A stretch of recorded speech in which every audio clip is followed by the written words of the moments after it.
કોસંબા માંગરોળ ખાતે જે ગેંગરેપનો બનાવ બનેલો 8/10ના રોજ, તે કેસમાં સુરતના સ્પેશિયલ કોર્ટના જજ શ્રી વી પરમાર સાહેબે શનિવારે ચુકાદો જાહેર કર્યો અને 2 આરોપીને દોષિત ઠેરવા.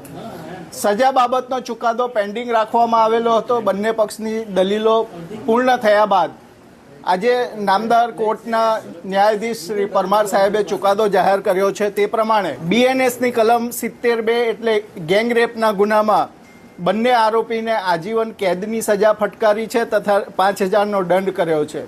આજીવન કેદ એટલે જિંદગીના અંતિમ શ્વાસ સુધીનો કેદની સજા, તે રીતે સજા ફટકારી છે.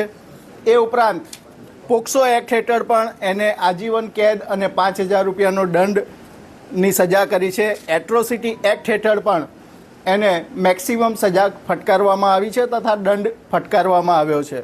સાથે સાથે ભોગ બનનાર પીડિતાને વિક્ટિમ સહાય યોજનામાંથી 10 લાખ રૂપિયાનું વળતર આપવું તેવો પણ હુકમ કર્યો છે. એ ઉપરાંત ભોગ બનનારના પરિવારને જે આઘાત લાગ્યો છે એ બધું જોતા આ આરોપીને ઓછી સજા કરવી એ યોગ્ય દેખાશે નહીં. સમાજની પણ અપેક્ષા છે એના ગુના પ્રમાણેની સજા હોવી જોઈએ કે આને શું કામ હું ઓછી સજા નથી કરતો.